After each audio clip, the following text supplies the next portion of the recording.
வணக்கம் மாணவர்களே. இந்த வீடியோல 10ஆம் வகுப்பு அறிவியல் அலகு 2 ரோமன் 8ல் இருக்கக்கூடிய கணக்கீடுகள்ல முதல் கணக்கு பார்க்க போறோம். என்ன கொடுத்திருக்காங்க பாருங்க. 10 சென்டிமீட்டர் குவிய தொலைவு கொண்ட குவி லென்ஸில் இருந்து 20 சென்டிமீட்டர் தொலைவில் உள்ள பொருள் ஒன்று வைக்கப்படுகிறது எனில் பிம்பம் தோன்றும் இடத்தையும் அதன் தன்மையும் கண்டறிக. இங்க இருக்கிறது என்ன அப்படின்னா குவிலென்ஸ். குவிலென்ஸ்னாலும் சரி குழி லென்ஸ்னாலும் சரி பொருளை என்ன செய்வோம் அப்படின்னா எப்பயுமே இடது பக்கம் வைப்போம். அப்ப பொருள் இருக்கக்கூடிய தொலைவு -20 எடுக்கணும். பாருங்க, பொருள் இருக்கக்கூடிய தொலைவு எவ்வளவு? பொருளின் தொலைவு அது u. இது வந்து இனிஷியல் u என்ன எடுத்திருக்கோம்? -20. ஏன் -20? இங்க +20 தானே கொடுத்துருக்காங்க. எந்த லென்ஸா இருந்தாலும் சரி பொருள் எங்க இருக்கும்? இடது பக்கம் இருக்கும். அப்போ இந்த லென்ஸுக்கு இடது பக்கம் இருந்தாலே அது வந்து மைனஸ். அப்போ -20. குவிய தொலைவு குவி லென்ஸ் அப்படின்னா குவிய தொலைவு f ஓட மதிப்பு பிளஸ், குழி லென்ஸ்னா அது வந்து குவிய தொலைவு மைனஸ்னு எடுக்கணும். இதை நீங்க மாத்திரக்கூடாது. அப்ப குவி லென்ஸோட குவிய தொலைவு பிளஸ்ல தான் எடுக்கணும். அப்ப +10. நம்ம என்ன கண்டுபிடிக்கணும்? பிம்பம் தோன்றக்கூடிய இடத்தை நம்ம கண்டுபிடிக்கணும். எவ்வளவு தொலைவில் தோணும் அது வந்து நம்ம வீண் எடுத்துக்கிட்டோம். இப்ப அதான் நம்ம கண்டுபிடிக்க போறோம். அது மட்டும் இல்லாம அதோட தன்மையும் கண்டுபிடிக்கணும். முதல்ல நமக்கு இந்த ஃபார்முலா FUV இதை வச்சு நமக்கு ஒரு ஃபார்முலா தெரியும். என்ன? லென்ஸ் சமன்பாடு என்ன அப்படின்னா பாருங்க, 1/f = 1/v - 1/u. இதான் ஃபார்முலா. இப்ப அப்படியே மதிப்புகளை பிரதியிடலாமா? அதுக்கு முன்னால 1/f இந்த v தான் நம்ம கண்டுபிடிக்க போறோம். இதை எந்த பக்கம் கொண்டு வந்துரும்? பிளஸா மாறுமா? 1/u = 1/v. இப்ப பாருங்க, 1/f ஓட மதிப்பு 10 இல்லையா? f ஓட மதிப்பு 10 பிளஸ் 1/u ஓட மதிப்பு -20 = 1/v. இப்ப பாருங்க, 1/10 இங்க plus by minus, plus by மைனஸா மாறிடும். 1/20 = 1/v. இப்ப பாருங்க, குறுக்கு பெருக்கல் எடுக்கலாமா? முதல்ல பகுதி பெருங்க. 10 20 பெருக்குனா 10 20 200. 10 20 பெருக்குனா 200. குறுக்க பெருங்க. 1 20 20 மைனஸ் 1 10 10. குறுக்க பெருக்கிட்டோம். 1/v. இப்ப பாருங்க, 20ல 10 கழிச்சோம்னா என்ன வரும்? 10/200 = 1/v.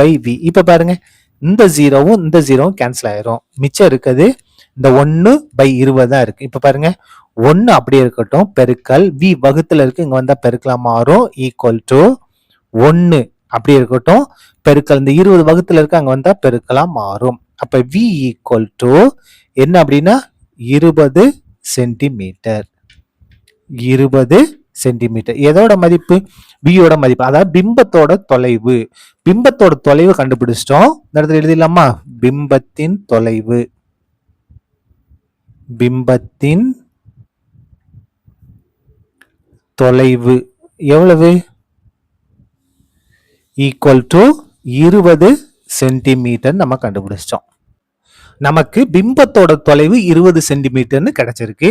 ஆனா பொருளோட தொலைவு பாருங்க, -20. இங்கேயும் 20 தான், இங்கேயும் 20 தான். ஆனால் இங்க மைனஸ், இங்க பிளஸ். அப்போ எப்படி கிடைக்குது அப்படின்னா, இந்த பிம்பம் சம அளவா இருக்கு, தலைகீழா இருக்கிறது. சொன்னது புரிஞ்சுதா? ஒன்னு மைனஸ் ஒன்னு பிளஸ்ல இருக்கு, பிம்பம் வந்து பிளஸ்ல இருக்கு, பொருள் வந்து மைனஸ் இருக்கு. அளவு சமமா இருக்கு, 20 20 தான். அப்போ நமக்கு பிம்பத்தின் தன்மை என்ன? பிம்பத்தின் தன்மை எழுதிடலாமா? பாருங்க, பிம்பத்தின் தன்மை கேட்டிருக்காங்க. அப்ப பிம்பத்தோட தன்மை என்ன அப்படின்னா சம அளவுள்ள தலைகீழான பிம்பம். சம அளவுள்ள தலைகீழான பிம்பம். இதை மட்டும் தெளிவா எழுதிடணும். சம அளவுள்ள தலைகீழான பிம்பம். தலைகீழான பிம்பம். சரியா? அவ்வளவுதான். இந்த கணக்கு முடிந்தது. ரோமன் 8ல் இருக்கக்கூடிய கணக்கீடுகள்ல இரண்டாவது கணக்கு பார்க்க போறோம். என்ன கொடுத்திருக்காங்க பாருங்க. 3 சென்டிமீட்டர் உயரம் உள்ள பொருள் ஒன்று 15 சென்டிமீட்டர் குவிய தொலைவு கொண்ட குழி லென்ஸ், இதான் முக்கியமான வார்த்தை, குழி லென்ஸிற்கு முன்பாக 10 சென்டிமீட்டர் தொலைவில் வைக்கப்படுகிறது எனில் லென்ஸினால் உருவாக்கப்படும் பிம்பத்தின் உயரத்தை கண்டுபிடி. நம்ம என்ன கண்டுபிடிக்கணும்? அந்த லென்ஸ் உருவாக்கக்கூடிய பிம்பத்தோட உயரத்தை நம்ம கண்டுபிடிக்கணும். பொருளோட உயரம் எவ்வளவு பாருங்க, 3 சென்டிமீட்டர். அதுக்கடுத்து குவிய தொலைவு, இது என்ன லென்ஸ்? குழி லென்ஸ். குழி லென்ஸோட குவிய தொலைவு இங்க பிளஸ்ல கொடுத்திருந்தாலும் நம்ம எப்படிதான் எடுக்கணும்? மைனஸ்ல எடுக்கணும். சரியா? என்ன லென்ஸ்? குழி லென்ஸ். குவி லென்ஸ்னா அப்படியே எடுக்கணும். சரியா? இங்க குழி லென்ஸ், அதோட குவிய தொலைவு 15 சென்டிமீட்டர், நம்ம எப்படி எடுக்கணும்? மைனஸ்னு எடுக்கணும். பொருளோட தொலைவு பாருங்க, எந்த லென்ஸா இருந்தாலும் சரி, பொருள் எங்க வைப்போம்னா இந்த லென்ஸுக்கு இடது பக்கம் தான் வைப்போம். லென்ஸுக்கு இடது பக்கம் வச்சோம்னா அது வந்து மைனஸ். அப்போ பொருள் வந்து எவ்வளவு தொலைவில் இருக்கு? 10 சென்டிமீட்டர். லென்ஸுக்கு இடது பக்கம்னால நம்ம என்ன எடுக்கணும்? மைனஸ் 10 சென்டிமீட்டர் எடுக்கணும். அந்த பொருளோட உயரம் கொடுத்துருக்காங்க எவ்வளவு? 3 சென்டிமீட்டர். நம்ம என்ன கண்டுபிடிக்கணும்? பிம்பத்தோட உயரத்தை கண்டுபிடிக்கணும். அதை வந்து ஹச் டேஷ்னு எடுத்துக்கலாம். சரியா? இப்ப பாருங்க, நமக்கு பொருளோட தொலைவு நமக்கு தெரியும், அந்த பிம்பத்தோட தொலைவு v நமக்கு முதல்ல தெரிஞ்சாகணும். இந்த v தெரிஞ்சாதான் நம்ம இதை கண்டுபிடிக்க முடியும். சரியா? அப்ப லென்ஸ் சமன்பாடு நமக்கு என்ன formula? 1/f equal to 1/v minus 1/u. இப்ப பாருங்க, 1/f இது மைனஸ் ஆன இந்த பக்கம் கொண்டு வாங்க, பிளஸ் மாறுமா? 1/u equal to 1/v. இங்க மைனஸ் இங்க வந்தா பிளஸ் மாறிடுச்சு. இப்ப மதிப்பு பிரதிடுங்க. 1/f, f ஓட மதிப்பு மைனஸ் 15 பிளஸ் 1/u ஓட மதிப்பு மைனஸ் 10 ஈக்குவல் டு 1/v. இந்த v தான் நம்ம கண்டுபிடிக்க போறோம்.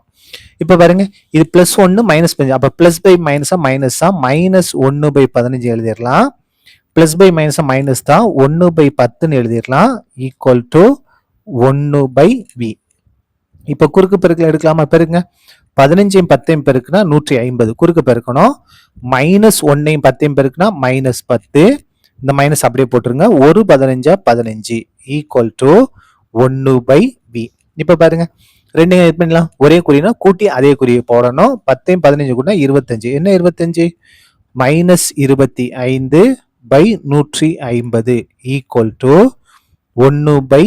இது அப்படியே கேன்சல் பண்ணலாமா? பாருங்க, 5 பாருங்க, 5 25, இங்க 5 போனா 3 15, இந்த 0 அப்படி வந்து திரும்பி 5 பாருங்க, 4 5, 6 30. அப்ப என்ன இருக்கு பாருங்க? Minus 1/6 equal to 1/v. இப்ப பாருங்க, நமக்கு v தானே வேணும். இங்க வந்து பெருக்கலாம் மாறுமா? மைனஸ் 1 பெருக்கல் v ஈக்குவல் டு 1. இந்த 1 இங்கே தான் இருக்கு, இது வகுத்தல் இருக்கு, இங்க வந்தா பெருக்கலாம் மாறும். அப்ப இது பெருக்கும்போது என்ன ஆகும்? Minus v equal to 6. அப்ப v ஈக்குவல் டு மைனஸ் 6. அது நமக்கு பிளஸ் v தான் வேணும், மைனஸ் வேணும். அப்ப மைனஸ் 1 பெருக்குனா இது பிளஸ்ஸா மாறும், இது மைனஸா மாறிடும். 6 சென்டிமீட்டர். இது வந்து என்னது? பிம்பத்தோட தொலைவு. நமக்கு என்ன வேணும்? பிம்பத்தோட உயரம் வேணும். அப்ப லென்ஸோட உருப்பெருக்கத்துக்கு நமக்கு ஃபார்முலா இருக்கு. என்ன ஃபார்முலா? லென்ஸின் உருப்பெருக்கம். லென்ஸோட உருப்பெருக்கம் இங்கிலீஷ் என்ன சொல்லணும்னா மெக்னிஃபிகேஷன். லென்ஸின் உருப்பெருக்கம். லென்ஸின்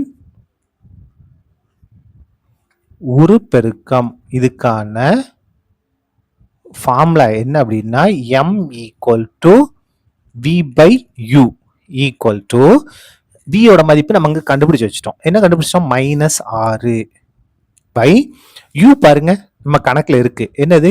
மைனஸ் 10. அப்போ மைனஸும் மைனஸும் கேன்சல் ஆயிரும். 6/10 அப்படின்னா என்னது? 0.6. அதாவது 6 10 கொண்டு வகுக்க போறோம். வகுக்க முடியுமா? முடியாது. அப்ப இங்க 0 சேர்க்கணும், இங்க 0 சேர்த்து புள்ளி வைப்போம். 60. 60 எத்தனை 10?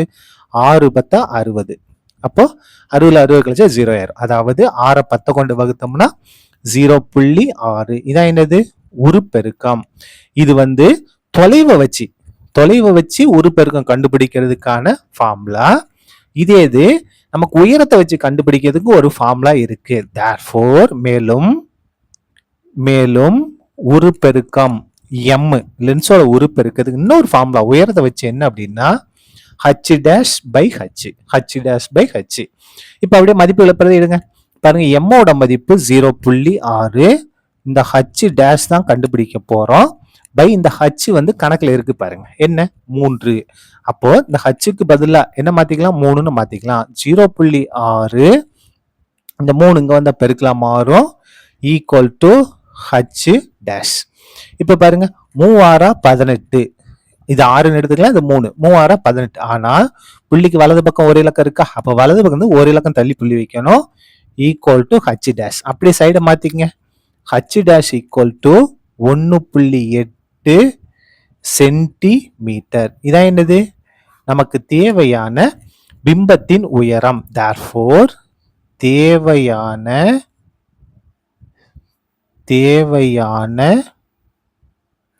பிம்பத்தின்